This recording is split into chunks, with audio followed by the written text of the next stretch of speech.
We are holding Greg in our prayers and wishing him a speedy recovery, the website says. WRAL is expecting him to return to air in March. If you'd like to send him a note or card, send it to Greg Fishel, WRAL TV, 2619 Western Boulevard, Raleigh, North Carolina, 27606. What has happened to Greg Barnes, who was on WTVD Channel 11? He covered Fayeville and Fort Bragg. Barnes started working for WTVD in 1983 and retired from the ABC station in August. He opened and operated its Fayeville News Bureau. His broadcasting honors included awards for his coverage of Fort Bragg's 82nd Airborne and his developments to Panama and Persian Gulf. Barnes started as part-time radio announcer in Lumberton in 1967.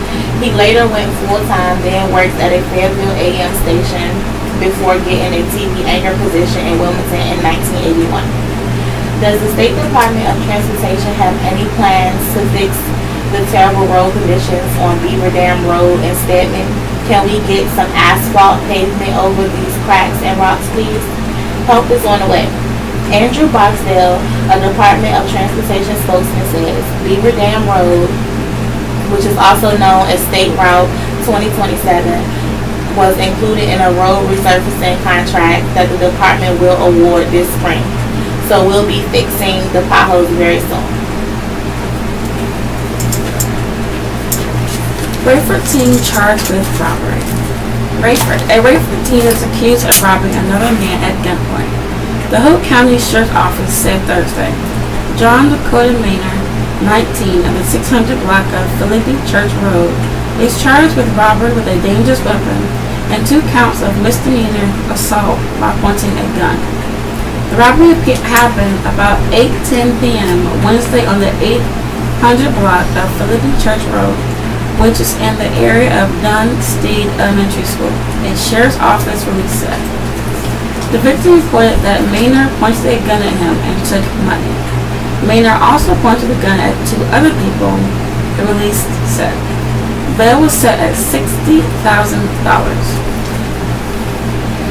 Man killed in Gainey Road crash was racing champ. Hill was alone in his Chevrolet pickup truck about 2:50 a.m. Mallory Brooke Morrison, 27, of the 2300 block of Wakeson Lake Road, was charged Thursday with obtaining property by false pretense. Bail was set at $2,500. Stephen Ray Locklear, 37, of the 100 block of Dunbar Road in Parkton, was charged Thursday with obtaining property by false pretense. Bail was set at $7,500. James Calvin McKinnon Jr., 31, of the 1200 block of Hope Loop Road, was charged Thursday with possessing cocaine and possessing a controlled substance with intent to manufacture, sell, or deliver. Bail was set at $500.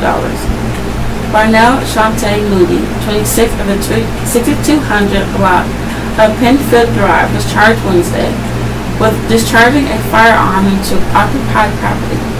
Bail was set at $5,000. Break-ins. Freeport Road, 6400 block reported at 5:10 p.m. Wednesday. Nothing reported missing. And Am Street, 600 block reported at 11:32 a.m. Wednesday. Amazon Fire Stick taken. Robeson woman accused of assaulting disabled boy. A Maxton woman is accused of assaulting a developmentally challenged boy inside a vehicle, videotaping it and posting it on social media. The Robeson County Sheriff's Office said Thursday. Lindsey Graham Paul, 27, is charged with assault on a handicapped person, false imprisonment, and child abuse. All are misdemeanor offenses. On February 6th, the Robeson County Sheriff's Office was notified just after 10 a.m. about an assault on a boy while he was in the care of a nursing assistant. Captain Brian Duckworth said the assault happened in Pembroke, he said.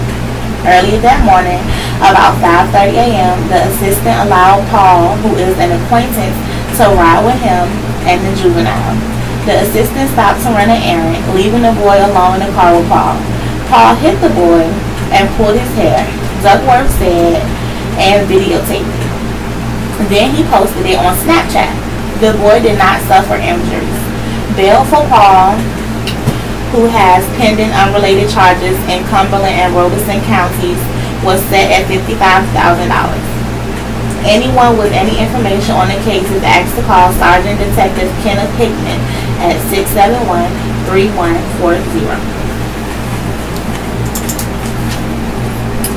Water project considered for GNEX contaminated area. Committee approved study for running lines to Grays Creek. A Cumberland County Commissioners Committee approved the first formal step Thursday toward providing water to homes with private wells that are contaminated with a potentially cancer-causing compound. The Commissioners' Finance Committee voted unanimously to spend $1,209,000 for a preliminary engineering report that will estimate the cost of running water lines to the Grays Creek area.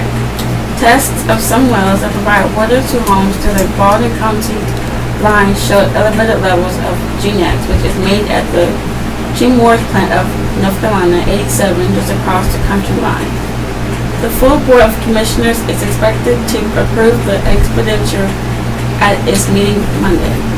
In a separate matter, country officials said 13 property owners in the area have asked that the values of their properties be lowered because of the contamination.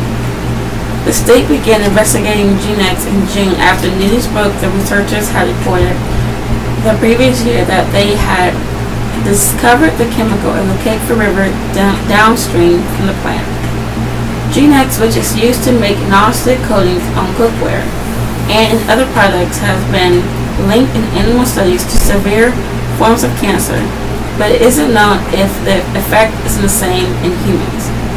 The compound has been detected in more than 250 private wells around the plant, including more than 120 that have a level higher than the state's provisional health goal.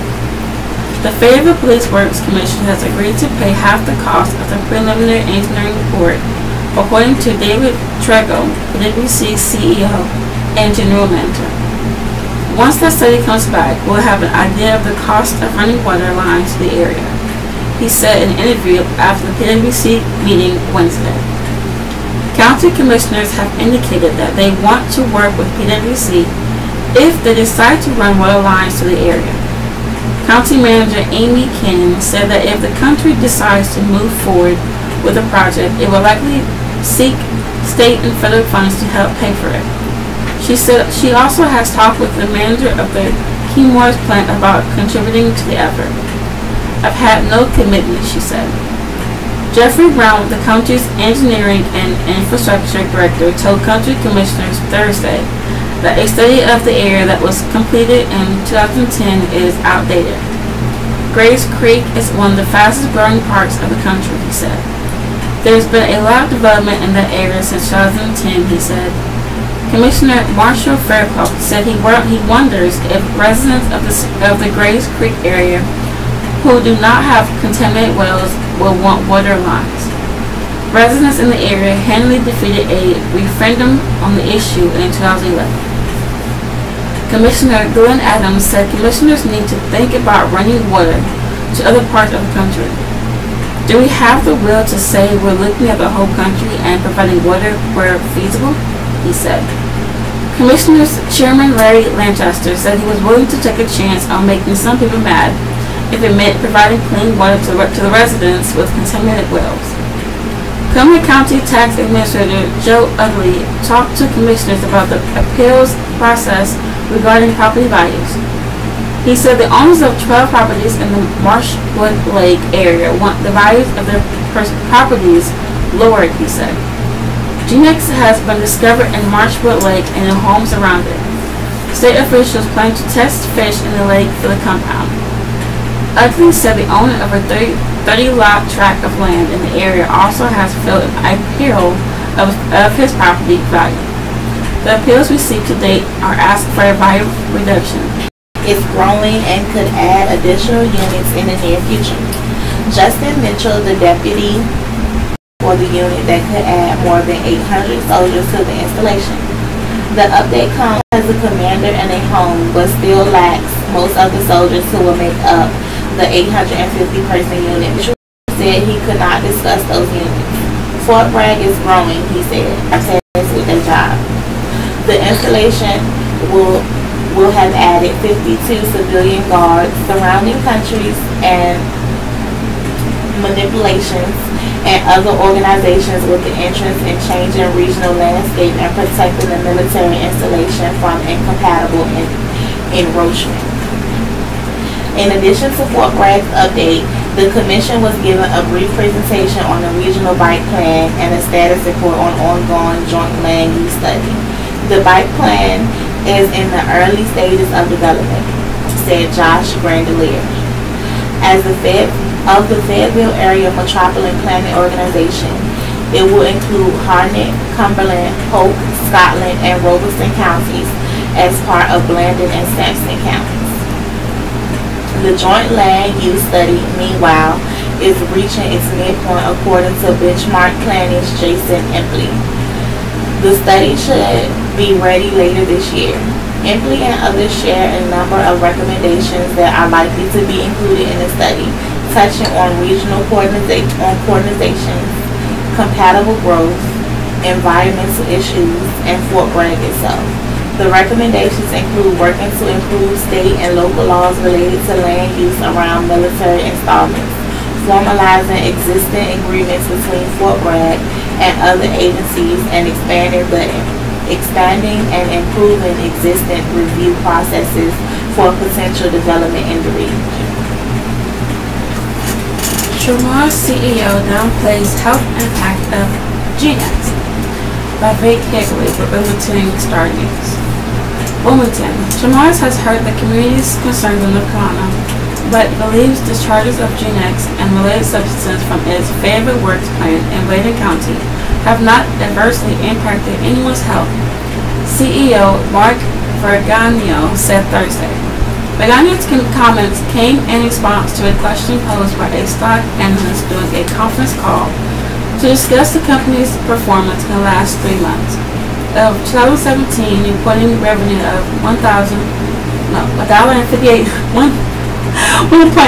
billion in the period, the results exceeding analyst estimate. In all of 2017, Tremore's reported profit of $746 million on $6.18 billion in revenue. After reviewing financial results, Vergano was asked about regulatory and legal challenges related to Tremore's operations in North Carolina and West Virginia. North Carolina registrars began scrutinizing Tremore's in June after the Wilmington Star newspaper reported that GNEC and related substances from its plant on the Bladen-Cumberland County line had contaminated the Cape Fear River and drinking water from the Cape Fear Public Utility Authority. The investigation has since expanded to include more chemical substances, a federal grand jury subpoena, air emissions, and soil contamination, the tainting of private wells around the plant, and multiple lawsuits. The U.S. Environmental Protection Agency last month asked Chemours to test drinking water for possible GNX contamination near its Washington Works plant in Parkersburg, West Virginia. Last week, the state of Ohio sued Chemours and DuPont, which spun off Chemours in 2015, to recover costs related to contamination by C8, the substance GNX replaced. This week, the NC Department of Environmental Quality issued a notice of violation. The third related to GNX for failing to implement measures to control groundwater contamination. The company is taking all these issues very seriously. Virginia said, "We're aware of everything and on the DQPs. We will comply. We hear the community's concerns in North Carolina." The company is cooperating with regulators, responding to requests, and providing data, he said. "We're really trying to find a solution that addresses the full scope of the issues." Vergano said, "We continue to believe that none of the discharges have adversely impacted anyone's health. Mike Brown, however, said, Virginia's dismissal of health concerns is insulting. Brown is the chairman of the board of the Cape Fear Public Utility Authority, which was created in 2008 and provides service to nearly 200,000 people in the city of Wilmington and New Hampshire country. For 30 plus years, they dumped these compounds into the drinking water supply of more than 250,000 people at quantities unknown. Then they got caught, Brown said. They had polluted the groundwater and the drinking water wells of the neighbors. Then they got caught. His statement failed to acknowledge and accept any responsibility for these facts. Virginia acknowledged that the company so far has provided little public comment about its actions. We've been intentionally quiet in the media out of respect for the process, Virginia said. We anticipate that as the solution gets developed, we'll be more vocal on that. School shootings can lead to anxieties, fears. Tackling a tough discussion with your child. Once again, the nation is mourning a mass shooting at a school. Once again, parents, caregivers, teachers, and counselors may be facing some tough questions from students and younger children. And once again, student opened fire, killing at least 17 adults and children. A majority Stoner Man Douglas High School in Parkland, Florida. Nicholas Cruz has been charged with 17 counts of premeditated murder in the shooting spree. How should a parent respond if their child acts out of the blue? Can this happen at my school? It's really delicate, Hobbs said. I think, in my opinion, it would be to say in plain language, it is possible to happen. But reinforce the way parents are ensuring safety in the home and what school officials are doing to make it safe and why it's unlikely to happen in their school.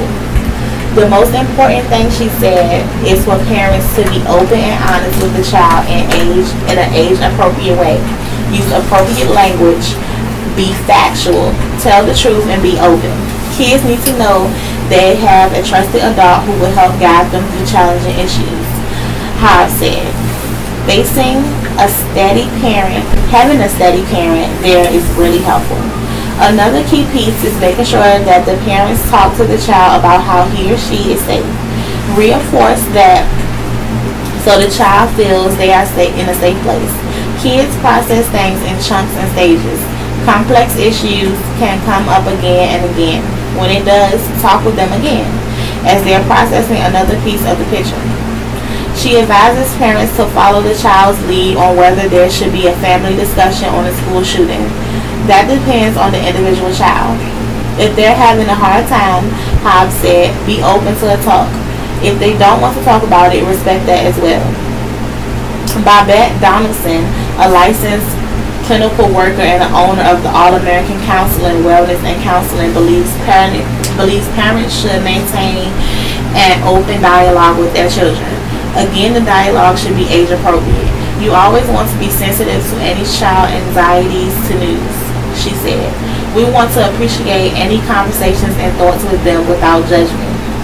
During the conversation, Donaldson emphasized the importance of the child speaking up and alerting a teacher, the principal, a parent, or a caregiver if they hear anyone in the school say they want to hurt someone. Christy Curran, the counseling coordinator for Cumberland County Schools, said Thursday afternoon that none of the system's 135 school counselors had reached out to her regarding students who sought solace from the latest round of tragic news. Should Cumberland County Schools have to provide support to any troubled students in the coming days, Karen said, it will probably be handled like any situation where a child is upset regarding the world.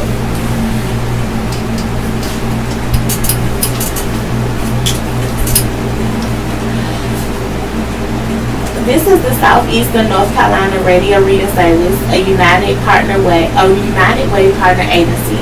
We are located on the campus of Fayeville State University, and our signal is carried by WUNC Chapel Hill. And your radio hosts today are Nicole Betts and Shavis McBride. And we are reading your news today from the edition of the Fayeville Observer.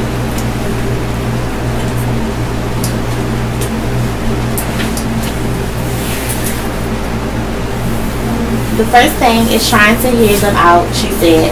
What are their fears? What are their feelings? We will be trying to just reassure them best as possible. We practice code red drills. A code red or lockdown is an immediate threat or incident either inside or outside of school in session. Students and teachers are trained to react a certain way if an armed attacker begins terrorizing a school campus. If we thought there's a need for further assistance, like outside counseling, and the parents needed to be involved, we contact them. Make sure they have those conversations at home, and we also provide outside counseling resources if for some reason there was a need. Kendor man charged in violent gentleman robbery and raper. Investigators are still trying to piece together the events of a gentleman robbery that ended with 2 men shot, one fatally and the arrest of a Kendor man. Raymond Lewis Pratt, 39, was charged Thursday with robbery with a dangerous weapon, Rayford police said. On January 7th, Pratt and 2 other men from Kendor conspired to rob Stephen D. McLean, 26, at the 100 block of Oak Ridge Lane in Dunn. During a narcotics sale, a Rayford Police Department release said they agreed to meet at the library gas station at 526 Aberdeen Road around 4:30 p.m. Madge Ray Crumbler said as they were conducting the transaction, Pratt drew a gun and fired shots into McLean's black Chevrolet Silverado truck. McCain had 3 passengers. Crumbler said at least 2 of them returned fire. McLean was shot in the face. Justin A. Moore, 28 of Condor, was shot in the head and later died at UNC hospitals in Chapel Hill, the release said. Crumbler said it's unclear who fired the fatal shot because multiple people were shooting weapons. Pratt's bail was set at $1 million. Fire causes Eastover power outage. A Thursday morning fire at a Duke Energy substation caused a power outage that affected about 6,100 South River Electric Membership Corporation customers, a South River spokeswoman said. Catherine Odell, South River Vice President of Public Relations, said the fire apparently occurred around 7:30 a.m. Duke Energy supplies some power to South River. The majority were restored within 45 minutes. Then we just had the Eastover area that was not restored right away, she said. Power to South River customers was restored by around 9:15 a.m. However, some Duke Energy customers were still without power at noon. Armstrong Elementary School apparently lost power during the outage, Odell said. We were able to get everybody back up pretty quickly, Odell said. We're just happy it wasn't freezing outside. Dave Scazzoni, a Duke Energy spokesman, said that the fire started at a mobile substation in the 3100 block of Beard Road.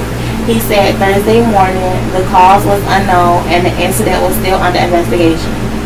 About 2,600 Duke Energy customers, including some in the Eastover area, were without power Thursday morning. Scazzoni said there were no injuries in this fire. Well, guys, the flu deaths are continuing to rise. North Carolina health officials reported 17 new flu deaths, bringing the season to a total of 165. Raleigh. State health officials said Thursday 17 more people have died from the flu in North Carolina, the 5th straight week in which more than 10 people have died from the virus. There was no pediatric deaths in the latest report issued by the NC Department of Health and Human Services. The death toll for the 2017 through 18 season is 165, including 132 deaths in the last 5 weeks. Experts say that season nationwide is not as bad as the swine flu epidemic 9 years ago. According to government report released last Friday, 1 of every 13 visits to the doctor last week was for fever, cough, and other symptoms of the flu.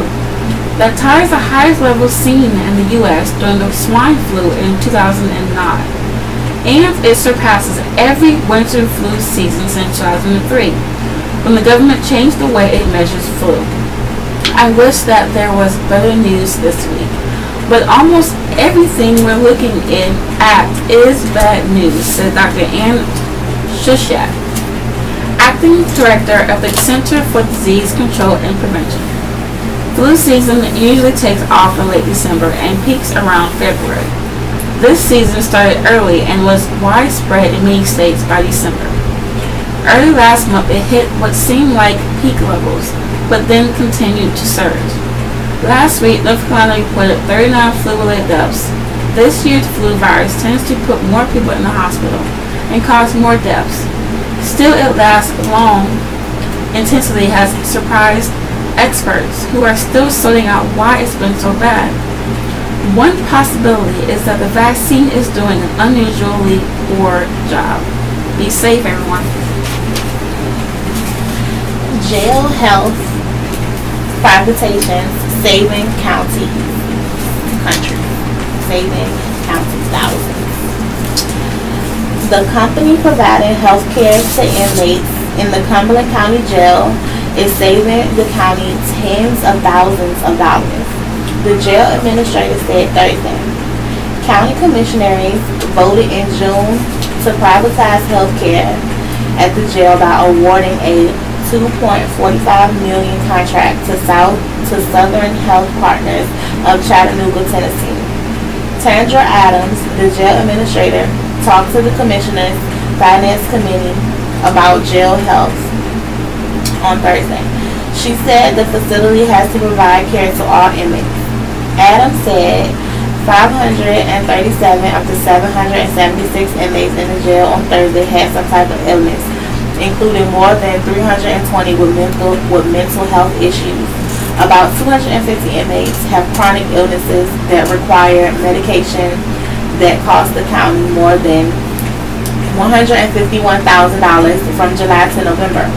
An inmate with liver cancer requires a treatment that costs about 20 times more than an inmate's $500 bill, Adams said. I never know who's going to come into the jail, she said. Adams and Southern Health Partners has helped the country by scrubbing medical bills, resulting in a lower cost. Hospital bills for 9 inmates were reduced from more than $344,000 to less than $58,000, according to the county records. Bills for visits to specialists were reduced by more than $42,000, records show. Ronnie Mitchell, the lawyer for the sheriff's office, said he was pleased to how the company is handling health care in the jail. Victory recovers property after police get the bad guys. Rhonda Bell was taken aback. She peeked into her son's bedroom and his clothes were strewn all about, and the mattress was halfway off the box springs. Not like her son, she thought to herself. Arriving home shortly after, the Fayeville Community College student was just as perplexed. I said, "Why did she mess up my room?" he says. "She didn't have to snatch open my dresser drawers like that."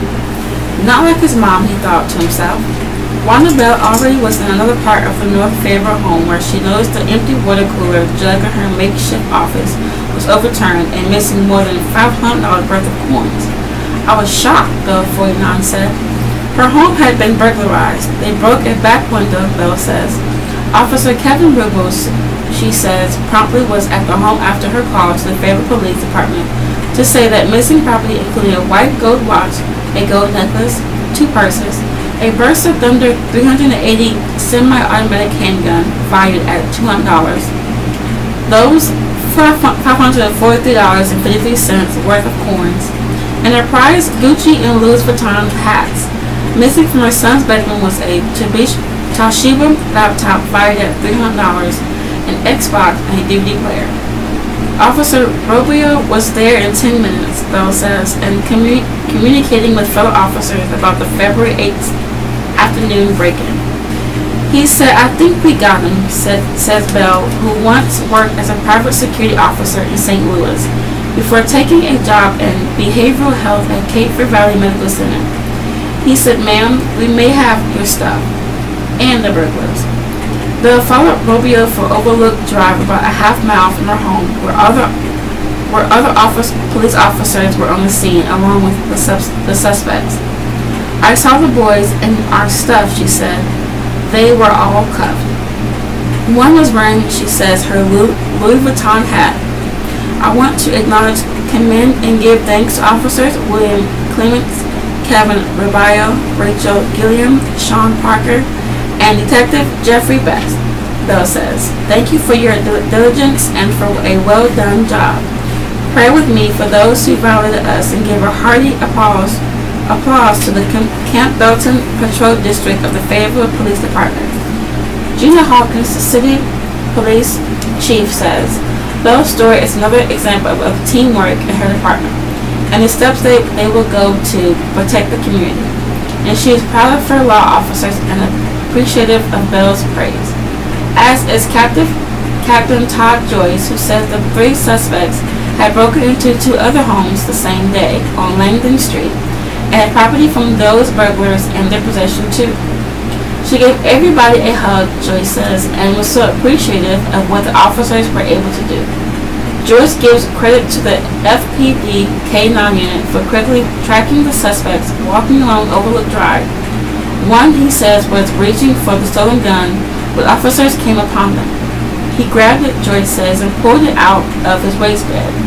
The 3 suspects, including 2 ages 18 and 17, faced multiple criminal charges, and the oldest, age 21, an additional charge of possession of a firearm by a convicted felon. Wanda Bell got her property back except the purses. The 380 Versa Thunder they took off the preps is also mine, she says, but I can't get it back until after the trial. All of this because Clements, Rubio, Gilliam, Parker, and Best got the bad guys. Jeff Marks files for Cumberland County Sheriff. Jeff Marks is trying again to become the next sheriff in Cumberland County, and a Libertarian from Charlotte filed for the District 9 congressional seat. The district runs from Charlotte to Fayetteville. Marks, a Democrat from Fayetteville, filed Thursday. He wants to unseat incumbent Democrat Ennis Wright. Marks previously ran in 2010 and 2014. The race for sheriff is crowded this year. Wright filed on Monday, as well as a Republican, Charlie Baxley of Fayetteville. Other announced candidates include Carlton Sally, Denny Davis, LaRue Windham, and Victor B. Starling. As of Thursday afternoon, none of their names were listed by the Board of Elections as having officially filed for the seats. Meanwhile, Libertarian Jeff Scott of Charlotte filed for the 9th District U.S. House seat held by Republican Robert Pittenger. He is the chairman of the Mecklenburg County Libertarian Party. Scott had an unsuccessful bid for the Charlotte City Council last year. The Mecklenburg Party website says Scott moved to Charlotte in 2011 from the West Coast and that he worked as a consultant in business intelligence, development, and technology. The 9th District race has at least 6 other announced candidates. The Republicans have Pittenger, Baptist Manager Mark Harris of Charlotte, and banker Clarence Bowens of Eastover. The Democrats have Dan McCready and Christian Cano of Charlotte, and Maria Collins Warren of St. Paul's. Scott's filing guarantees there will be at least 3 candidates on the general election ballot for the 9th District. While Libertarians in North Carolina typically draw far fewer voters than the Democrats and Republican candidates in the general elections, they won enough votes in 2014 U.S. Senate race and the 2016 governor race to put the ultimate winner below 50% of the votes. Opinion. Treat the undo with customer service in mind. Newburgh Shopping Center developer Walt Creighton has some choice words for Fayeville and its developmental standards. Fayeville has a national reputation that you don't want to do business there. He told an Observer reporter, "It's terrible." Creighton was referring to the city's Unified Development Ordinance, which has been under fire from developers since it was adopted in 2011. And yet he did do business here, an attractive revamp of an edging, rundown shopping center on Ramsey Street, turning it from a store to gym. There are countless other projects across the city that have been enormous improvements. Some are small, like the public's makeover of the old Hollywood Shopping Center, and others are ambitious, sprawling projects like the new Freedom Town Center at Skyboro and Cliffdale Roads. Throughout the city, new commercial developments have landscaped parking lots and walkways. Commercial buildings are set back further from roads. Developers may hate the extra work and expense, but the improved appearance and design are making those shopping centers more attractive and popular with the public. New retailers, grocers, and restaurants are appearing here regularly, most reporting that business is great. What's happening in Fayeville is the same sort of facelift that cities are applying to their residential and commercial codes across the country. Yet many local developers are singing the blues. You know the tune. It's the old Fayeville, its Fayeville number, the suggestion that we're somehow inferior to the state's other booming cities, and we don't deserve the same high-quality development. Longtime Fayeville commercial developer Joe Riddle says, "We can't afford to be like Cary because we don't have jobs like Cary. We're middle income. We can't base our ordinance on height and area." Riddle has plenty of developer company in that thinking, and it's the perfect way to keep the city near an enraged, motley appearance that puts off higher-end economic development here. That's not to say that all criticism of the UDO should be ignored. It's certainly possible to fine-tune it and make it easier for developers to comply without gutting the ordinance. In fact, the city's been doing that for the 7 years that it's been on the books. We have no problem with continuing tweaks, but the last thing we need to do is shoot ourselves in the foot and embrace the look that our former inadequate building and zoning codes allow. A lot of UDO criticism has become as clear and is more about customer service than it is about the code itself. Developers have found city staff difficult to work with. Key permitting the inspections offices have been understaffed and the remaining employees not especially happy. While the city has worked hard in the past couple of years to remedy that, it's possible that there's more work to be done. The city should be helping developers succeed in creating a modern, attractive city. City Councilman Bill Crisp is putting together a review committee to examine the UDO and find ways to make it work better. The members were to be appointed at a council meeting this week, but Crisp said he needed more time. That's okay. The membership needs to be appointed with care. We need thoughtful improvements, not insurrection. The look that UDO is giving Fayeville is a good one. More trees, sidewalks, parks, and attractive commercial buildings will pay big dividends in the long run. We already are in competition with Raleigh, Cary, Greensboro, Winston-Salem, and the rest of North Carolina's larger cities for economic development projects that will raise our standard of living. Sticking with the ugly hodgepodge theory of urban design will kill us, as surely as it has for decades now. Fine-tune with UDO with great care. Our future success as a city is riding on it. A breath of danger. Fort Bragg medical officials are reporting an increasing number of medical issues related to vaping products that soldiers are using. We're not talking about the electronic cigarettes that give people a dose of nicotine without the noxious smoke that accompanies regular cigarettes.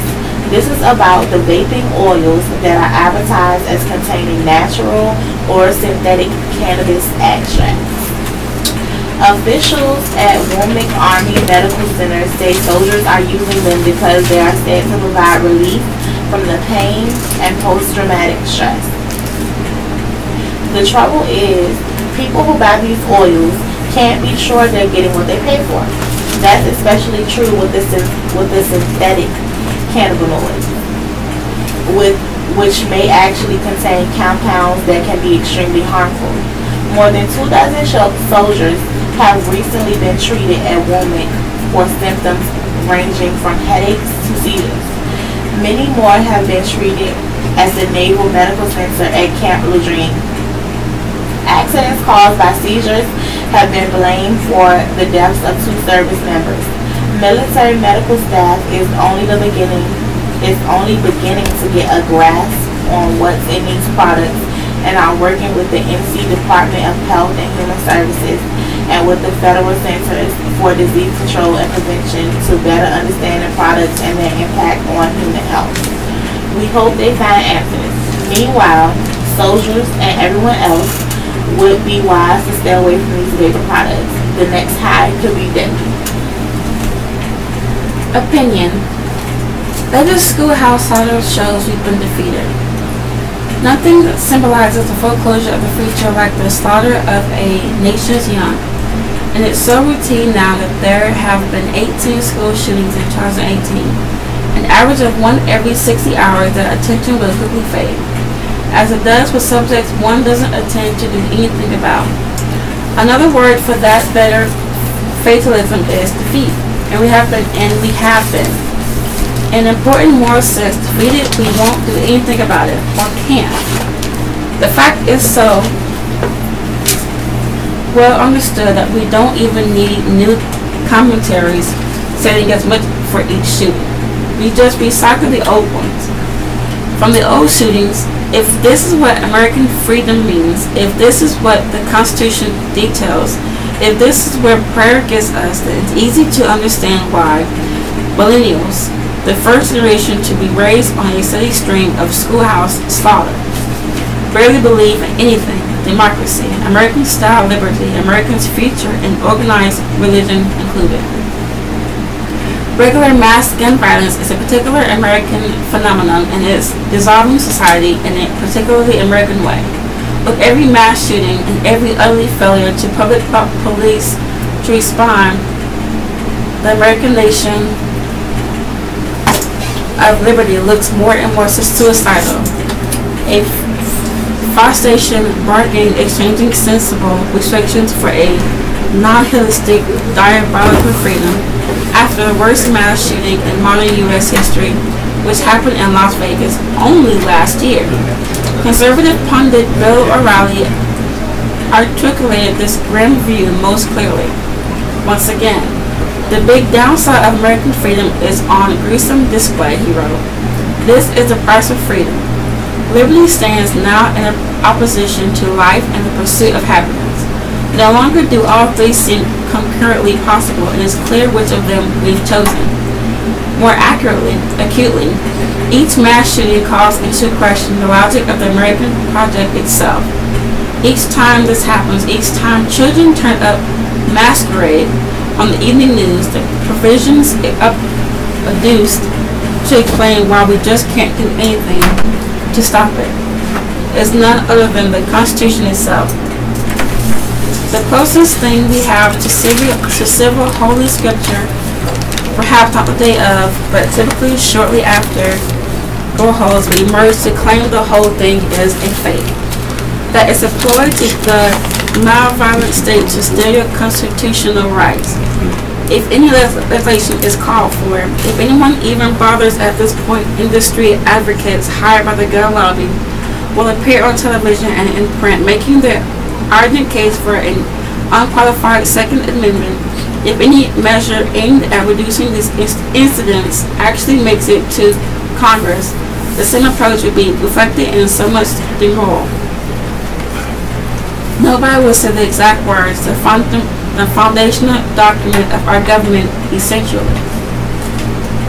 requires that we suffer mass murder again and again with no recourse, but that is what they will be telling you. Faith in freedom, faith in the Constitution, and lastly, faith in God. That too is compromised by these bloody rituals. There is perhaps no other social or political occasion in which the pat response to one's offer of prayers is instant righteous fury and open bitter disbelief. It's a subgenre of public discussion of religion that is unique to mass shootings, and one can see why. Every time this happens, the same political offer their thoughts and prayers. Every time it happens again, they offer more of the same and never anything more. One conclusion is that they must not be praying very accurately. Another is that the prayers simply aren't heard. For the shooting, the cycle has already begun. Either way, prayer itself winds up looking like a shame, and such promises sound cheaper every time. The doubts that creep into one's mind in the shadow of extreme events usually fade. There is no use judging the ordinary by the logic of the extraordinary after all. But day by day it grows more and more difficult to view these murders as extraordinary. Nothing that happens roughly every 60 hours can be thought of as anything but routine. And if these killings are mundane, then the contradictions and faults they expose at the heart of American life are better understood as general problems than specific localized ones. The rot is in the heart of the thing, not at the migraine. And every time we rehearse again the emotions that follow the destruction of young lives, millennial synchronism looks more like simple reason.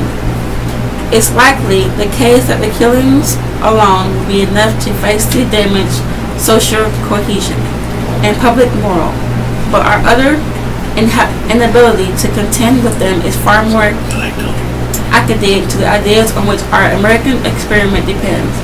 This may be the way a dream ends, with a whimper after a bang. Why he's running. My name is Jerry Revius, and I am running for office of the Sheriff of Harney County. For the last several years, the Harney County Sheriff's Office has been rife with scandal. Enough is enough. From the tasting death of Brandon Bethia, the killing of John Livingston by the overzealous bully deputy, cover-ups exposed, and the other incidents, our former sheriff proved he was unworthy of the job, and now the office is occupied by one of the majors who inherited the job. Wayne Coates has been named in the various federal investigations as well as wrongful death suits. Coates could have cleaned house as a major as well when he assumed the duties of sheriff 2 years ago. He did nothing, and it is just more of the same. Coates still refers to John Livingston as the suspect. John Livingston should forever be remembered as the victim. Now we have 2 inmates dead in jail. Shameful, preventable, and tragic. I want to serve the citizens and bring respectability back to Harney's Sheriff County's office. Cheers and jeers. Cheer for dog rescuers. Cheers to the many good Samaritans who helped me catch a rescue dog, Callie, on Family Drive recently. You are truly her angels. Because of you, this sweet dog safely made it to her foster and has a chance to love and charm those who pass her way. Patricia Harflin in Fayeville.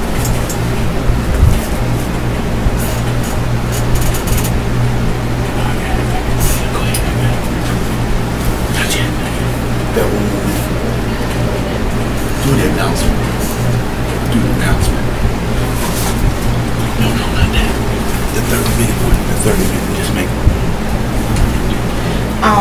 This is the Southeastern North Carolina Radio Reading Service, a United Way partner agency. We are located on the campus of Fayeville State University, and our signal is carried by WUNC Chapel Hill today. Your radio hosts are Nicole Betts and Shavis McBride. And we are reading the news for today's edition of the Fayeville Observer.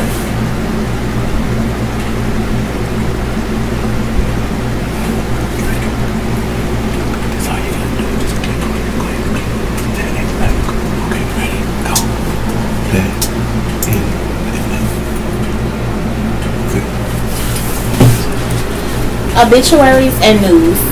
The following deaths have been reported. Cumberland County. Alexandra Maybank, 51, of Fayetteville, Sutherland's Highlands Funeral Service and Cemetery of Fayetteville. Gwendolyn E. Clan, 69, of Fayetteville. Richard Thomas Walker II, 68 of Wade. Daphne McQueen, 68 of Goldsboro. Olivia Parks, 78 of Fayeville. In the Cape Fear region, Tori Yenemans, 48 of Austria, Georgia. Charles Regan Farrell, 59 of Laurel Hill. Funerals today: Smalls Michael Jermaine Lorenzo, 45 of Fayetteville, at 12 p.m. at Simon Temple AME Zion Church. The burial will be at Sand Hill State Veterans Cemetery. Primus Charlie, 80 of Fayetteville, at 11 o'clock a.m. Grace and Truth Church of God. The burial will be at Cumberland Memorial Gardens. Peggy Spencer, 67 of Hope Mills, 11 a.m. Pinecrest Funeral and Cremation Services. Burial will be at the Big Rockfish Presbyterian Church Cemetery. Richard McKinney Sr., 82 of Fayetteville, 11 a.m. at the Geismain Baptist Church. Burial will be at Lafayette Memorial Park. Jerry Smith, 57 of Fayetteville, 12 p.m. at the Butler Funeral Home Chapel. The burial will be at Lafayette Memorial Park. Paul Miller, 79 of Flair Buff, 3 p.m. S&L Funeral Home in Fair Buff. Burial will be at Butler Branch Cemetery. Carolyn Chavis, 66 of Fayetteville, at 1 p.m. Gailey Free Will Holiness Church. Burial will be at Cedar Creek Church Cemetery. Sarah Lee, 73 of Hope Mills, 3 p.m. at Cape Fear Baptist Church. Burial will be at Cape Fear Baptist Church Cemetery. Willie Jackson, 85 of Maxton, 1 p.m. at Mount Olive Missionary Baptist Church. Burial will be at Mount Olive Church Cemetery. Richard Bullock, 50 of Stedman, at 3 p.m. at the Butler Funeral Home. Isaiah Purcell, 83 of Salisbury, 1 p.m. Beauty Spot UMC Rowan. Burial will be at Church Cemetery Hills Funeral Home. Willie Taylor, 87 of Fayetteville, Saturday at 12:30 p.m. at Kingdom Hall Jehovah's Witness Affordable Cremations of North Carolina. Sharon Mullins, 42 of Cameron, 1 p.m. at Chapel Hill Hearing Funeral and Care Cremations. And Jamie Harold Otis of Hope Mills, 2 p.m. Cumberland County. Robert Carroll, 70 of Fayetteville, died Saturday, February 10th, 2018. The funeral will be Saturday at 11 a.m. at Stickridge Bridge Church of God. The viewing will be today at 2 p.m. to 7 p.m. and the burial will be at the Entombment Cumberland Memorial Gardens. Henry Vincent Woomland Jr., 78, passed away in his residence on Thursday, February 15, 2018. He was a U.S. Navy veteran. Surviving are his sons Robert Woolman and Fred Woolman and a grandson Christopher J. Woolman. And Miss Barbara West Spivey, 79 of Fayetteville, passed away on Wednesday, February 14, 2018. Ruth R. McMinnis. Ruth Russell McMinnis, 95, died February 13th. The family will receive funds at 20 Best Baptist Church, 4815 Six Forks Road, Raleigh on Saturday, February 17, 2018. Starting at 10 a.m. with a funeral service beginning at 11 a.m. Burial will follow at Raleigh Memorial Park, 7501 Glenwood Avenue, Raleigh. Condolences may be sent at www.brownwine.com. That's BROWNWYNNE.com. Daniel Lewis Page, Lumberton. Daniel Lewis Page, 73 of Lumberton, died Monday, February 12, 2018. Funeral is Sunday, 2:30 p.m. at McCormick Chapel AME Church. Visitation, Colvin Funeral Home, Saturday, 4 p.m. to 6 p.m. Burial is Sand Hills Veterans Cemetery, Colvin Funeral Home in Lumberton. Danny Wayne Webb, Dunn. Danny Wayne Webb, 64, of Dunn, died Thursday, February 13, 2018. Funeral is set for Saturday, 2 p.m. at Cornmonte Miller Funeral Home in Chapel Hill and Dunn. Visitation, Cornmonte Miller Funeral Home, Saturday at 1 p.m. to 2 p.m. Burl Young's Cemetery in Benson. Jimmy Lee Ford. Landover Jimmy Lee Ford, 59, of Landover, died Friday, February 9, 2018. Funeral is set for Saturday, 11 a.m. Greater Highway Church of Christ in Roland. The viewing is at Greater Highway Church of Christ in Roland, Saturday at 10 a.m. to 11 a.m. The burial is set for Church Cemetery, S&L Funeral Home in Maxton. Lucy Hill Todd. Lillington Lucy Hill Todd, 94, of Lillington, died Wednesday, February 14, 2018. Graveside, Saturday, 2 p.m.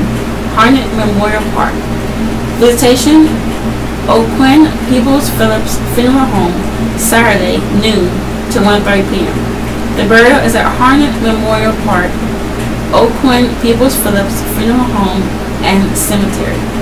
Cleveland Elijah Sumner, Fairmont. Cleveland Elijah Sumner, 96, of Fairmont, died Monday, February 12, 2018. Memorial Wednesday, 11 a.m. Coven Funeral Home in Lumberton.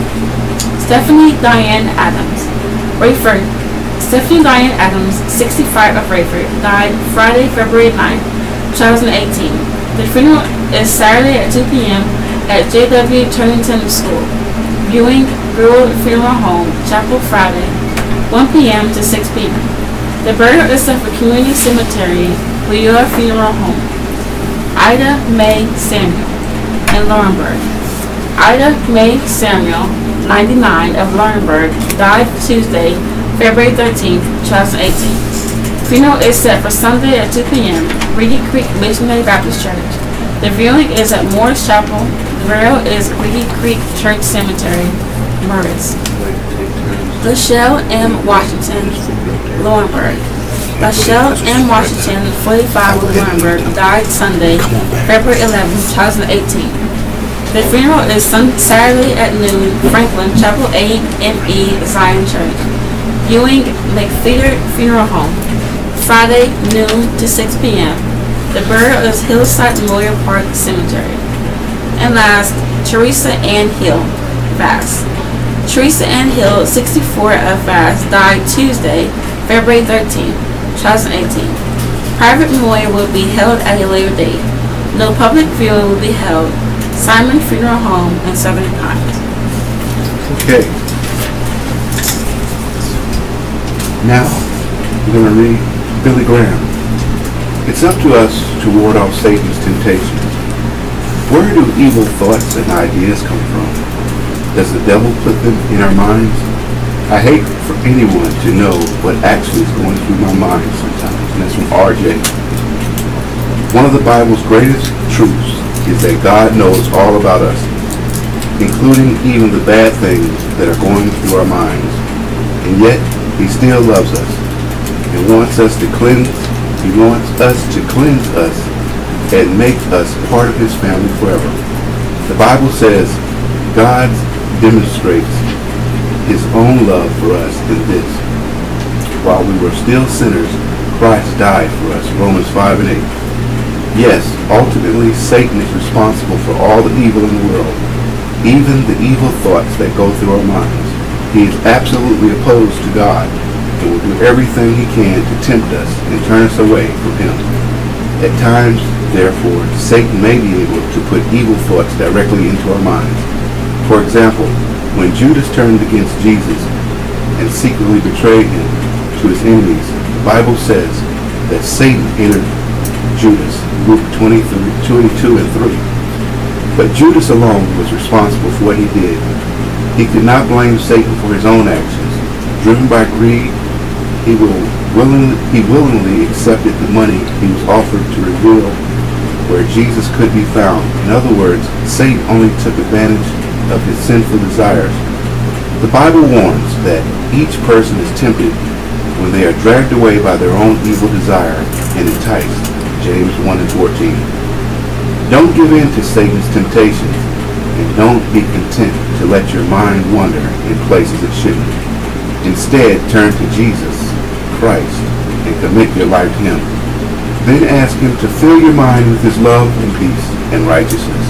The Bible says we have the mind of Christ. 1 Corinthians 2:16. She gets back. They got photo frame coming. Dear Abby, woman's higher income may bruise her boyfriend's ego. Dear Abby, my boyfriend Hill and I have been dating for a year and a half, living together for 6 months. I'm afraid he feels emasculated because I make more money than he does. A lot of the responsibility for paying the bills lands on me. We tried to split things down the middle, but recent complications with his job have meant it doesn't always work out that way. I love Hal. I know he's the one I want to spend the rest of my life with. I don't want money to be a dividing force, but I don't know what to say to make him feel better. This has been the elephant in the room for some time. Hal helps out with cooking and housework, and because of that, I don't mind putting a little more into the bills. I do not want this to be an issue further down the road. Any advice is appreciated. Stuck on this in Virginia. They're stuck. The problem with the elephants in the room is the longer they are ignored, the larger the hurt becomes. It's amazing that two important subjects, sex and finances, are such touchy ones to discuss. Choose a time when you and Hal are relaxed, and then bring up your concerns. Tell him how much you appreciate him in your life, and the efforts he makes to make life easier for you, and that you don't want money issues to cause problems between the two of you. He may need to hear you say it, and encourage him to express his feelings the way you have.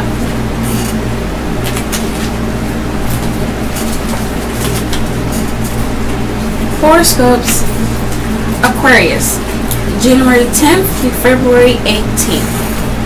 Your perception is telling you that things are almost upside down today, but you know that not everything is out of whack like that. Pisces, February 19th through March 20th. You don't have to look at a problem from every conceivable angle today. That way invites confusion. Focus on what you know you can do. Aries, March 21st to April 19th. In your attempt to make things better for others, you may make things worse for yourself. Temporarily. This is something you can weather. Aries, April 20th to May 20th. The more you insist on having things your way, the less others will be willing to give you what you want. This is a vicious cycle. Gemini, May 21st to June 20th. Focus on motive and intent rather than on substance today. This approach is likely to increase your understanding of certain developments. Cancer, June 21st to July 22nd. Take care that you're not inadvertently putting all your eggs into one basket today. You're going to keep your options open. Diversify. Leo, July 23rd to August 22nd. There are many conflicting factors affecting your mood today, and indirectly your relationships at work and at home. Virgo, August 23rd to September 22nd. You can prove that what you are doing is timely and necessary today, but that doesn't mean that everyone will throw his or her support your way. Libra, September 23rd to October 22nd. Concentrate on your surroundings today and how they are affecting your energy and outlook. It may be time to make permanent changes. Scorpio, October 23rd through November 21st. A surprise has you scrambling to do something to match a rival's performance today. You can keep it up, but you must do it your way. Sagittarius, November 22nd through December 21st. You can find what you are looking for, but it will probably be in the least likely place. When you have it in hand, don't let go of it. Capricorn, December 22nd through January 19th. Strategize carefully today in order to avoid any kind of personal rift with one who would be disappointed? It's up to us to ward off Satan's temptations. Question. Where do evil thoughts and ideas come from? Does the devil put them in our minds? I hate for anyone to know what's actually going through my mind sometimes.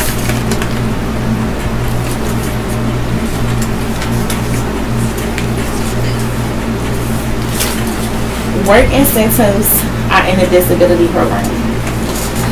I am 57 years old and getting Social Security disability benefits. I understand I can work and make $46,000 and keep my disability checks, but how much can I make when I reach age 62? I'm afraid you've really got things mixed up. The $56,000 figures you cite applies to retirees in the year that they turn 66, and nothing is going to change when you turn 62, so let me back it up. The only reason you are getting disability benefits in the first place is because you have been deemed to be unable to work, or to put that another way, you are not getting Social Security disability just because you have a physical or mental impairment. You are getting those benefits because that impairment keeps you from working. The inability to work is the key to your eligibility for disability benefits. So on the other hand, you shouldn't be working at all. But on the other hand, there are all kinds of work incentives built into disability programs that allow you to try working while still collecting your disability checks, at least for a while. Those incentives provisions fill up about a 100-page book that the Social Security Administrator produces. So there is no way I can explain all of them to you in just this column. But I can summarize the main provisions. As a general rule, you can work up to 9 months making as much money as you can and still get your benefits. However, after those 9 months, if you are still working and if you are making more than about $1,200 per month, there is a pretty good chance your disability checks will stop. If you want more information, go to socialsecurity.gov and under the publications link, look for the pamphlet called Working While Disabled, How Can We Help? It is an abbreviated version of the 100-page book I mentioned earlier. Many people getting disability benefits are apparently you too, think that something happens with your Social Security checks when you turn the age 62. That's wrong. However, when you reach your full retirement age, which will be 67 in your case, you will be automatically switched from the disability program to the retirement program. But the money amount you are getting stays the same. Your disability benefits rate equals your full retirement age benefit rate. What will change once you reach age 67 is your ability to work. At this point, you will be considered a retired and not a disabled person. And someone at full retirement age can work and earn as much as he or she can without losing any Social Security benefits. Question. I am on disability. If I win the lottery, can I keep my disability check? It depends on the kind of disability benefit that you are getting. The Social Security Administration runs 2 disability programs. So far, in this column, we've been dealing with one of them, Social Security disability benefits. The other program is a supplemental security income disability. Unlike Social Security, SSI is a welfare program. So if you are getting Social Security disability benefits, you could win $1 million in the lottery and you can still keep getting your disability checks. But if you are on SSI and you win the lottery, your SSI payments will stop almost immediately. State briefs. Charlotte weighs 2020 GOP bid. Charlotte government and civic leaders of Charlotte area considering a bid to host the 2020 Republican National Convention. Charlotte was home for the 2012 Democratic National Convention. The city put on a news release Thursday saying it's evaluating options to host the RNC as a precursor to submitting a proposal to the party. About 35,000 delegates, media members, and visitors came to the September 2012 Democratic Convention, where President Barack Obama accepted his party's nomination for a second term. The release says the event had an economic impact for more than $163 million. Sheriff cancels re-election firearms raffle. Charlotte. A sheriff has canceled a re-election campaign firearms raffle that was to include the type of assault raffle used in Wednesday's Florida high school shooting. Mecklenburg County Sheriff Aaron Carmichael had scheduled the event for Saturday. A treat featured a picture of 15 handguns and long guns, including 3 semi-automatic assault-style rifles. Raffle tickets were $50 each, or 3 for $100. In a statement on Thursday, Carmichael said, in light of what happened and out of respect for families affected by the shooting, Saturday's gun raffle has been canceled. Aide Cooper not involved in fund distribution. Raleigh. Governor Roy Cooper's office says it never envisioned that he would decide who specifically benefited from $58 million paid into a fund by utilities building a natural gas pipeline through eastern North Carolina. Republican legislators demanded Cooper's lobbyists answer written questions by Thursday about an agreement signed by Cooper's attorney and at the Atlantic Coast Pipeline. Chief of Staff Christy Jones responded instead. Legislatures cautious on more online lottery sales. Legislatures sounded cautious and divided Thursday about the North Carolina Lottery's latest pitch to expand online sales, with some worry it could cannibalize ticket sales at convenience stores and complicate flushing out illegal video sweepstakes parlors. The North Carolina Education Lottery has been examining digital instants already being offered by lotteries in 3 other states. They are essentially electronic scratch-off tickets in which players can win cash prizes from their computers or smartphones. Players pay for tickets from debit cards or checking accounts.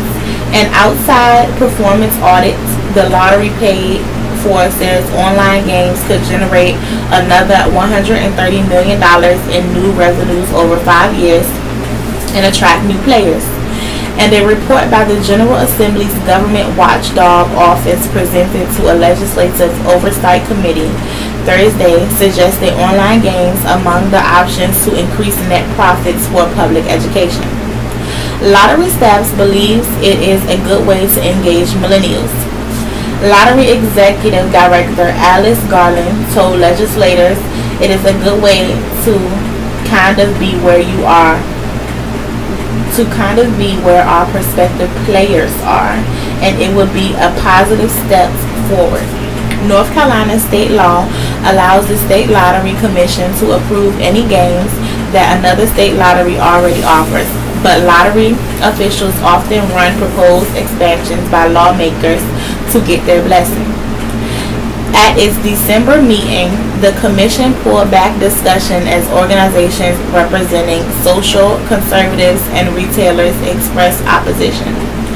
It will be nearly 2 years after vendor bidding and ticket development to start selling electronic tickets.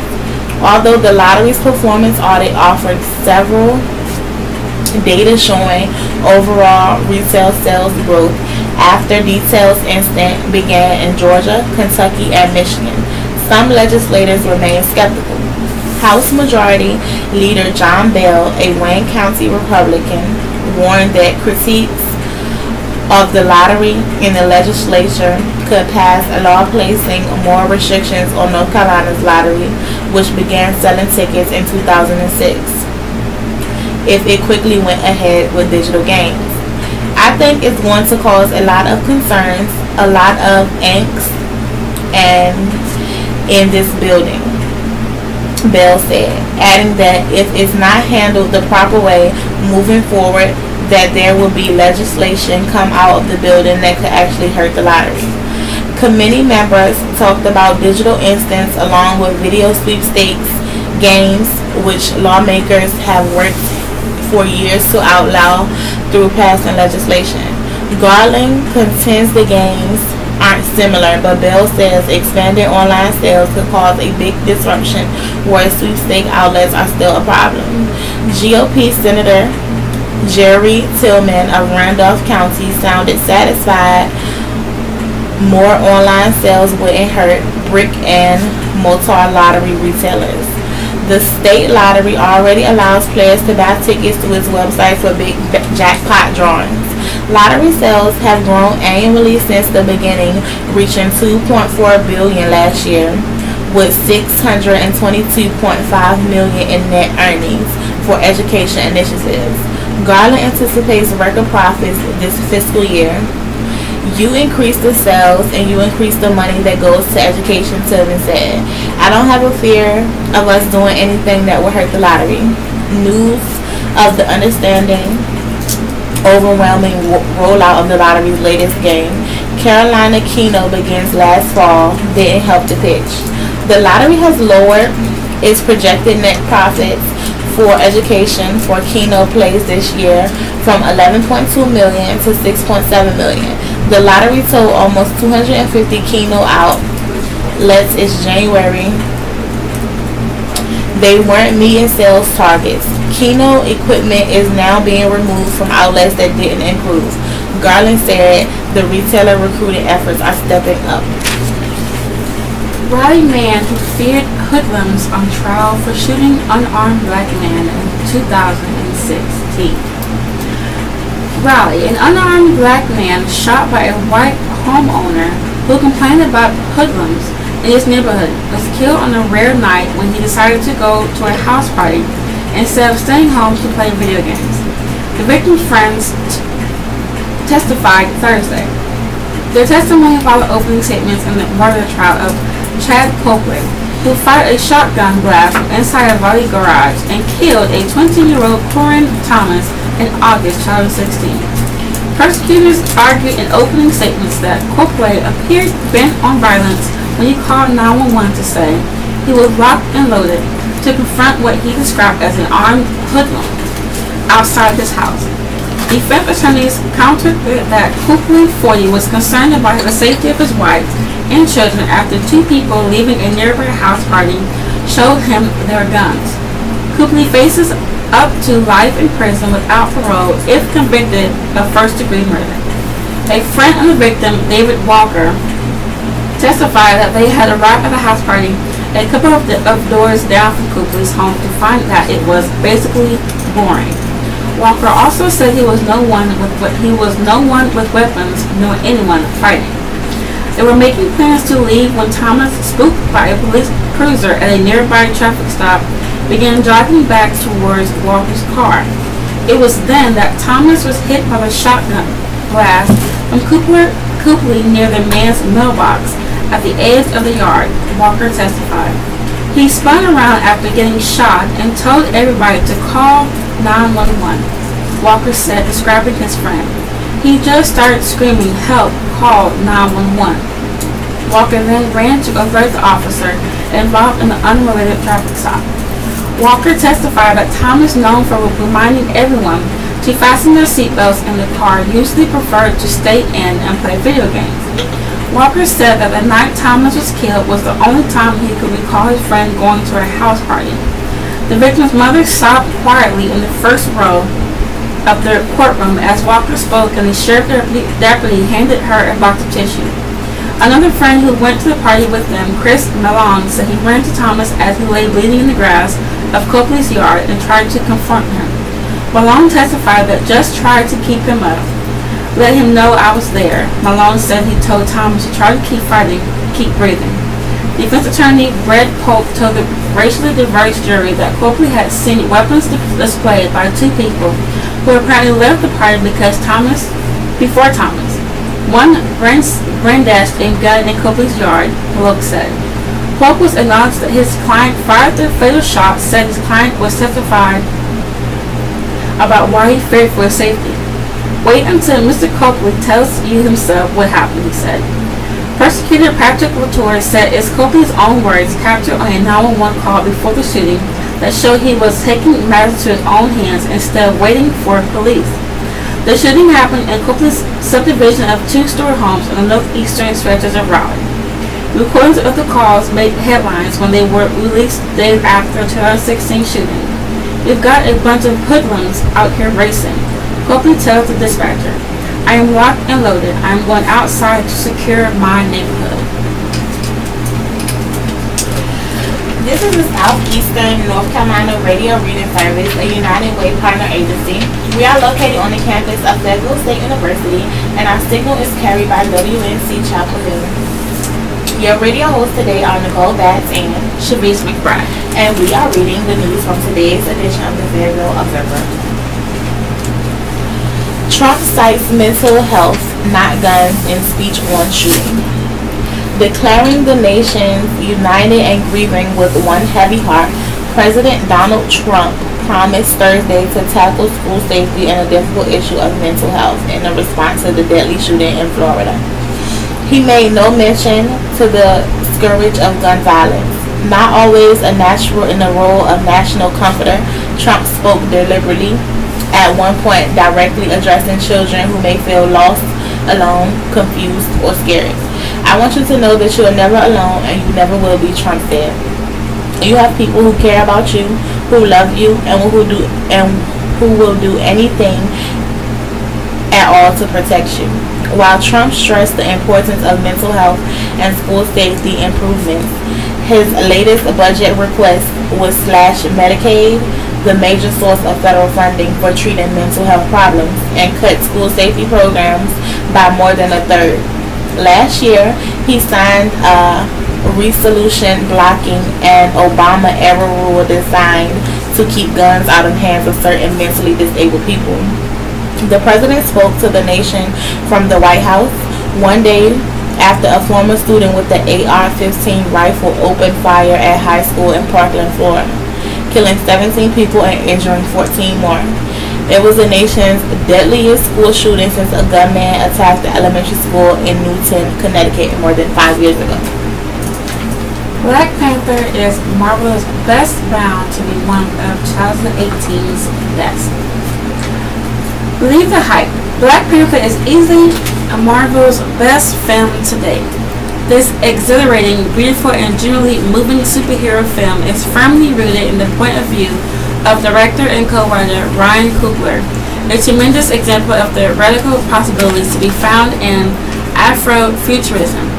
Coogler builds a thrilling, exciting world and threads throughout it a story filled with pantheons, a real-world gravitas. Although our hero, T'Challa Chadwick Boseman, hails from the African country of Wakanda, a technological wonder, proud by the natural resources vibranium. Black Panther is Coogler's through and through, with a storyline that originates on the streets of Oakland, California. The conflict of film lies in the gulf between the experiences of the Wakandans who have been shielded from the world's inequities and those who have been colonized, enslaved, and oppressed.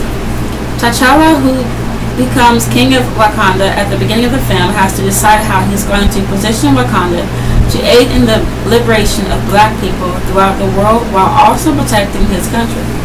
He may be the king, but Boseman, very classy, allows himself to be upstaged nearly every minute of Black Panther by the woman of Wakanda.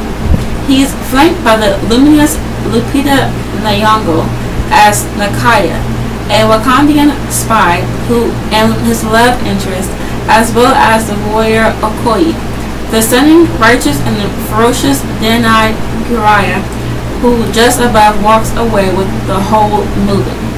His mother, Wamanda, is played by the inimitable Angela Bassett, and two newcomers also shine. Letitia Wright as T'Challa's spunky sister, Shariah, and Winston Duke as Mabuku, a rival tribe leader who challenges him for the throne. Electronic hip-hop beats from Kendrick Lamar course throughout the bold, colorful world which melds traditional African aesthetics with modern flair. Coogler brings his audacious, slick style to Black Panther, with long tracking shots and clean, crisp action, shot by Oscar-nominated cinematographer Rachel Morrison. Black Panther is an epic, immersive world-building experience, but it stays grounded in its action and pictures the stakes and scope at the individual level. The visual thrills are suspenseful because we care about the characters involved. This is a superhero film with a point of view that is fiery, radical, and revolutionary, which comes from Michael B. Jordan's Eric Killmonger, a villain and the most fascinating character. With his punky dreads and gold lower eyes, Eric oozes cool. But what makes him so rewriting is not his style, swag, or sex appeal, but his deep well of anger. Jordan is a live wire on screen, his rage constantly at low rolling boil. He simmers like he's spring loading, ready to explode at any moment. Eric's rage is justified. You feel it in your bones because Jordan makes it that real. He's a kid who grew up on tough American streets without a father, not in Wakanda, enjoying a futuristic royal lifestyle. He wants to harness the power for black liberation, and although the methods he employs are extreme, you root for his success. Eric is filled with all the rage, grief, fear, resentment, and fire that comes from being a minority crushed by a colonizer. An Afro-futurist Nat Turner, T'Challa could never know the pain.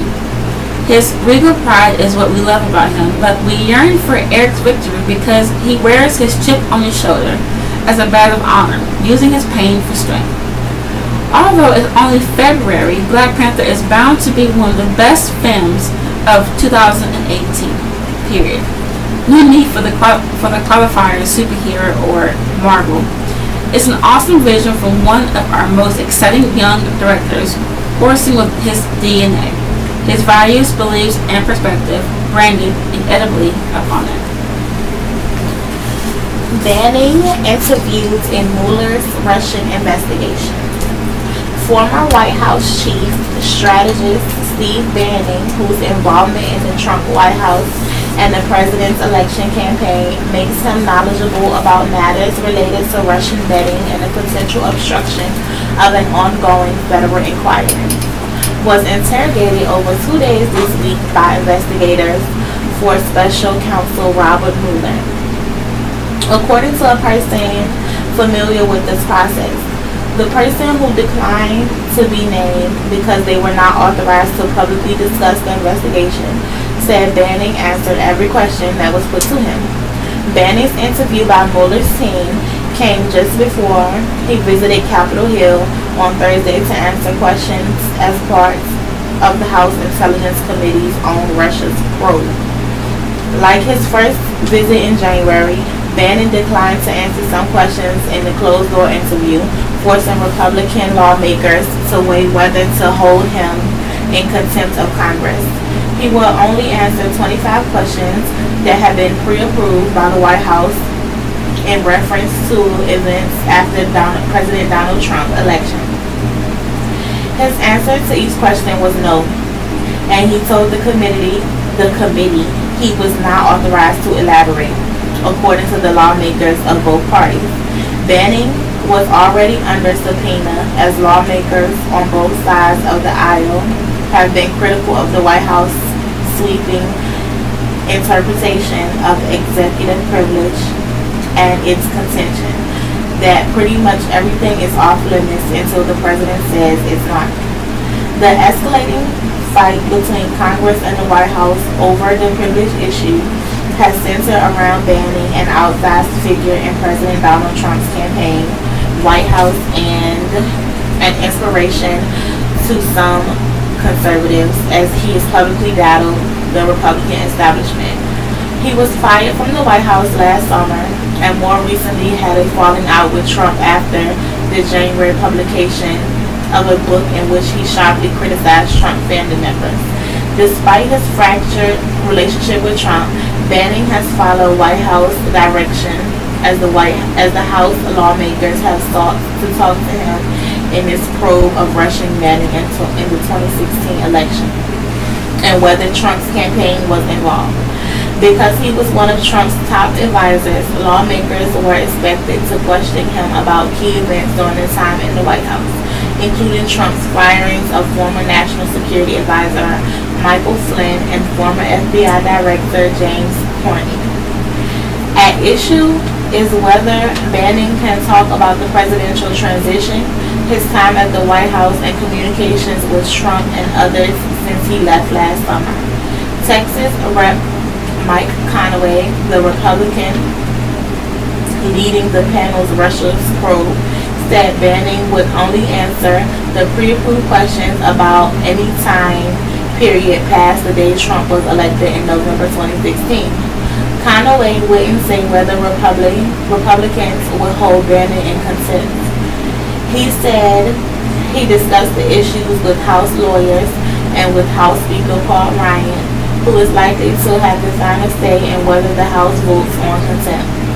That's an ongoing conversation we'll have among an awful lot of lawyers, Conaway said after Bannon's interview. At least one Republican on the intelligence panel said before the interview that a contempt vote would be necessary if Bannon were uncooperative. Florida Rep. Tom Rooney said Tuesday that if Bannon didn't cooperate with the panel and they didn't hold him in contempt, that would be a bad proceeding. Immigration plan mixed. Washington. The Senate rejected both a bipartisan immigration plan and a more restrictive proposal by President Donald Trump on Thursday, suggesting the latest election year debate on an issue that fires up both parties. Voters will produce a familiar outcome stalemate, facing a White House veto threat and opposition from the Senate's GOP leaders. The chamber derailed a plan by bipartisan senators that would have helped 1.8 million young immigrant dreamers achieve citizenship. It also would have doled out $25 billion for Trump's coveted wall with Mexico and for other border security measures, but it didn't go as far as Trump wanted in curbing legal immigration. It lost 54 out of 45, 6 short of the 60 votes that were needed for passage. That secured what had seemed the likeliest chance for assuming immigration legislation to make it through the Senate this year. Trump's own plan fared even worse as 60 senators voted no and just 39 voted for it. 21 shy of the 60 needed, the embarrassing outcome for the president underscored the feelings of Republicans concerned about election damage in swing states with high numbers of Hispanic voters.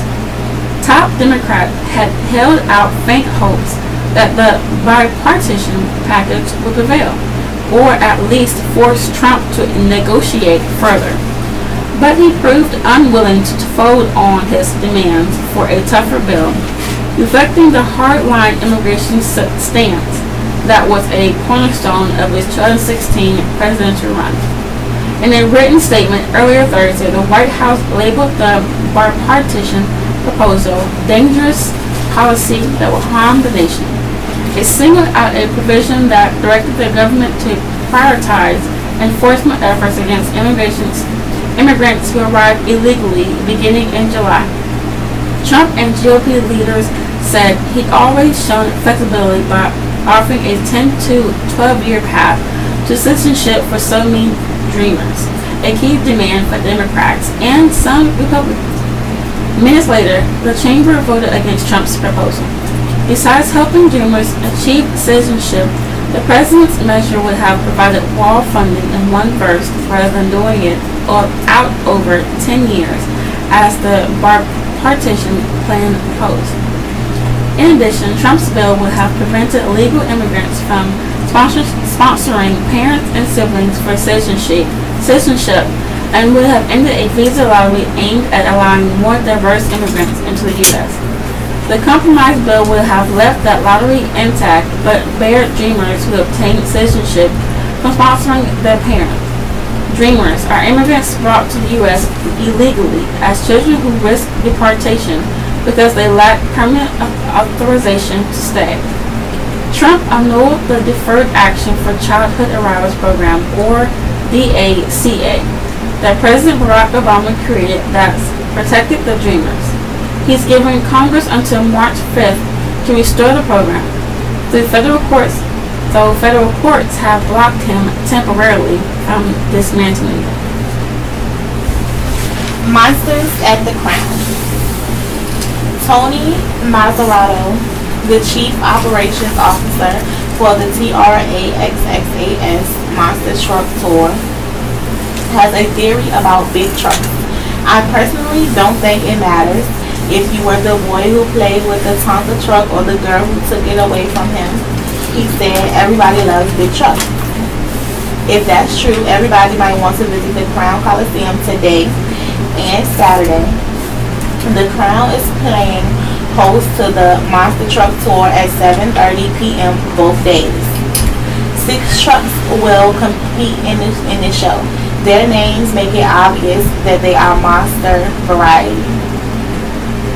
Scully, Craniac, X-Max, Bad to the Bone, the Champ, and Tyrannosaurus.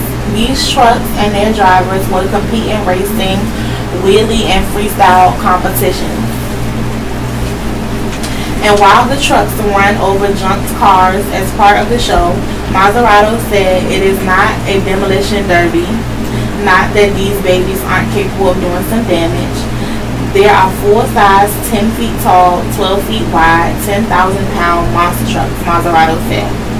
When you stand up next to one of them, and the average person isn't as tall as one tire, that's something to see.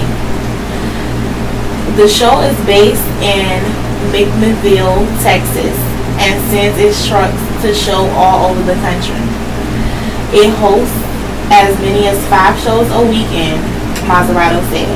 The racing and wheelie events are exactly what they sound like. The freestyle events set the drivers free to do what monster trucks do best.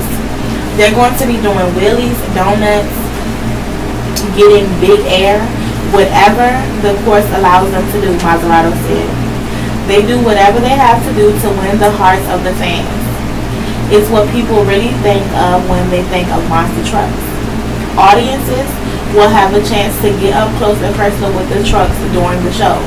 A pit party an hour before the show starts is an opportunity for audiences to meet up with the drivers and get autographs. The event requires a separate pass. The drivers will also sign autographs after the show. All the drivers do go up to the autograph session, and they'll stay at those tables until everybody who wants to see them gets in time with them, Mazzarato said. We enjoy the interaction with our fans. Audience members also will get an opportunity to ride in one of the trucks during the pit party and at the intermission, Mazzarato said. Mazzarato called the Monster Truck Show very family-oriented. He said it's not just gearheads who show up. We really do attract young kids that are fascinated by it and adults that were fascinated by it as kids. Mazzarato said we see everything from kids to grandparents. We say 8 to 80. We see everybody in between. Tickets are $21. Mortgages get more expensive as rates hit near a 4-year peak. The cost of borrowing for a home keeps going up, a potential obstacle to would-be buyers at a time when home prices are at all-time high in more than half of major U.S. markets. Average long-term mortgage rates have been rising steadily this year and are now at the highest level in almost 4 years.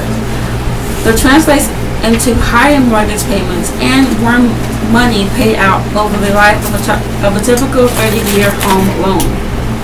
Mortgage buyer Freddie Mac said Thursday that the average rate on 30-year fixed-rate mortgages rose to 4.38% this week, up from 4.32% last week. That's the highest rate since April 2014 at the state of the year.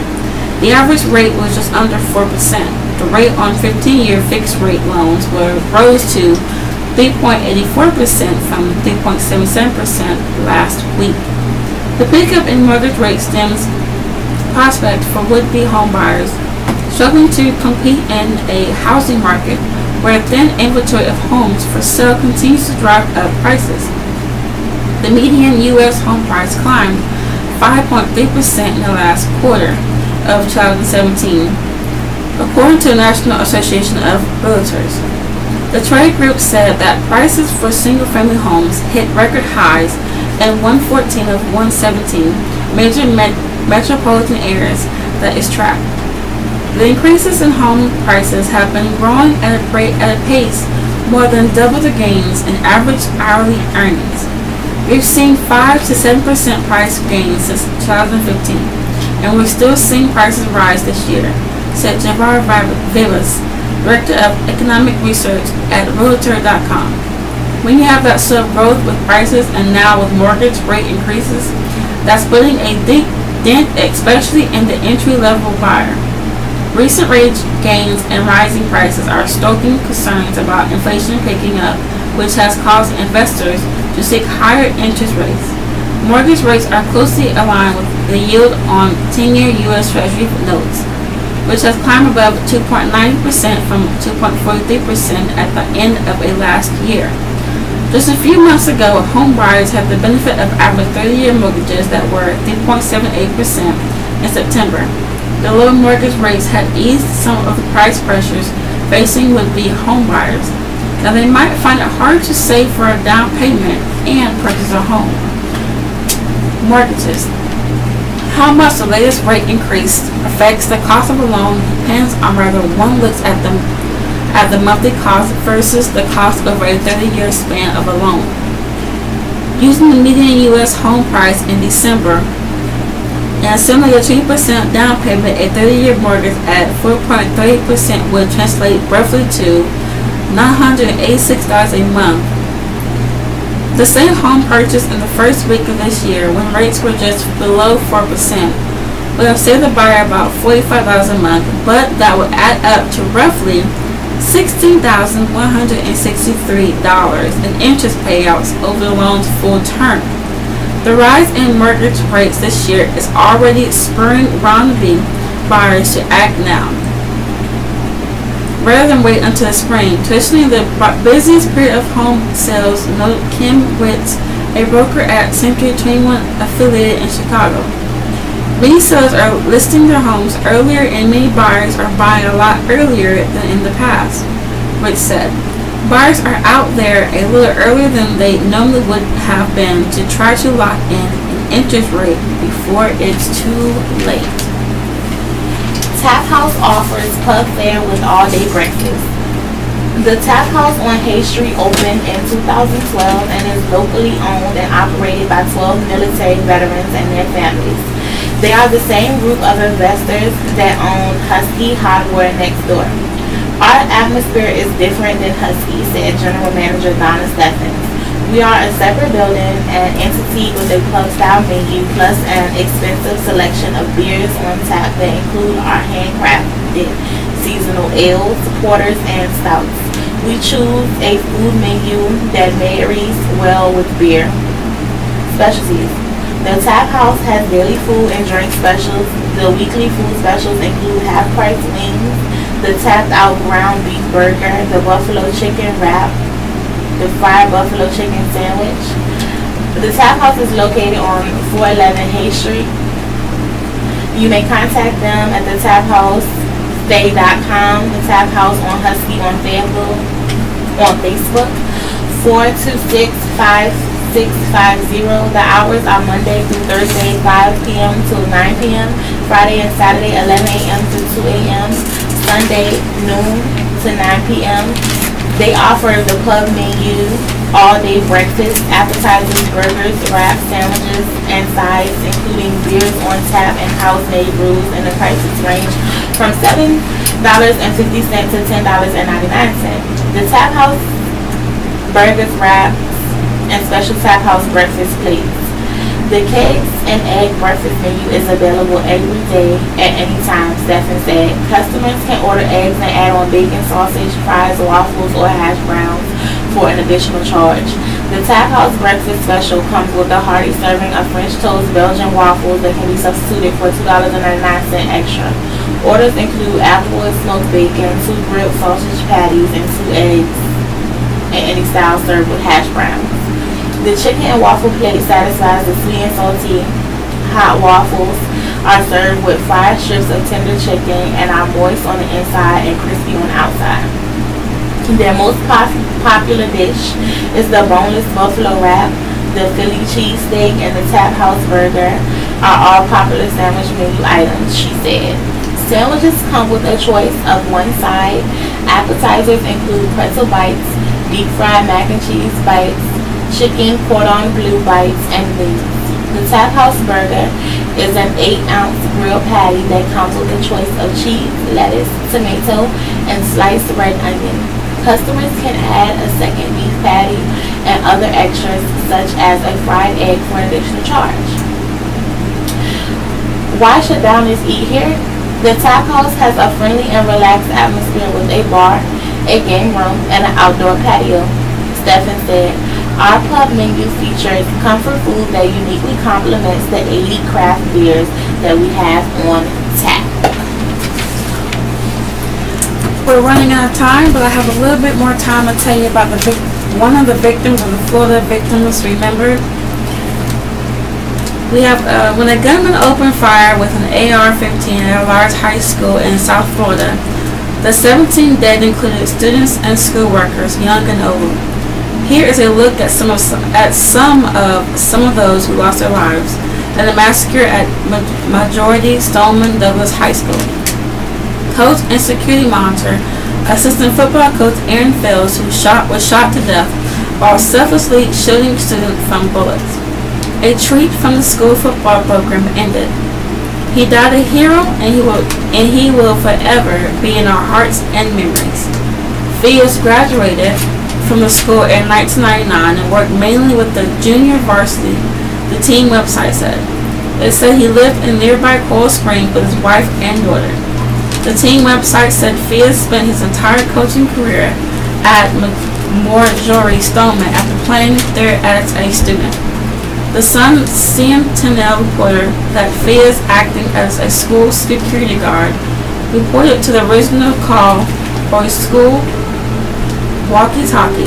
Someone on the radio asked if the loud sounds they heard were firecrackers, said football coach Willis May, who also carries a radio. I heard Aaron say no, that is not firecrackers. That's the last I heard of him, Mary said.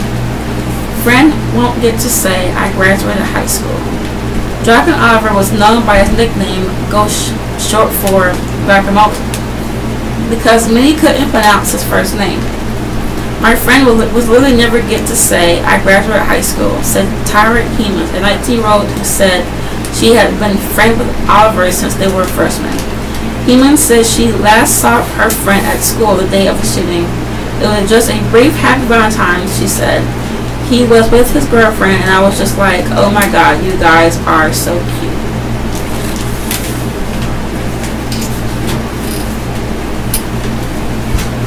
Alright, this concludes our reading of the Fayeville Observer. Your radio hosts have been Nicole Betts And Shanice McBride. At 4 p.m., you can hear Off the Bookshelf. Additionally, you will hear a rebroadcast of today's Fayeville Observer tonight at 9 p.m. We will now join the Raleigh Network for additional news of interest. Thank you for tuning us in. We've enjoyed being with you this morning. Have a wonderful day.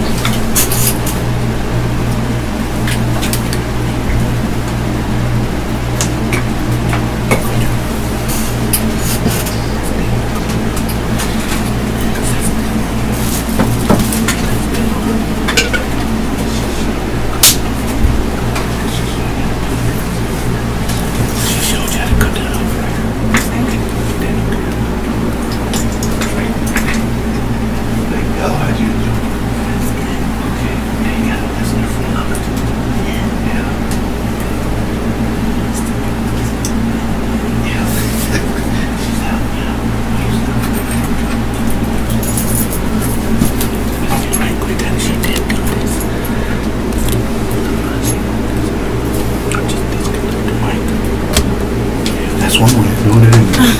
Yeah. Are you coming back, right? Yeah. Where are you from again? Virginia. Virginia? Uh-huh. What part of Virginia? I'm from Virginia. Petersburg. Oh, that's right. Richmond. Mm-hmm. Yeah. That's right. Yep, you asked me was I coming back at what time? To read at a time. Oh, yeah. Okay, then. You just, hey, let's go. You too. Come on out, I'll show this. Okay. We'll talk out here.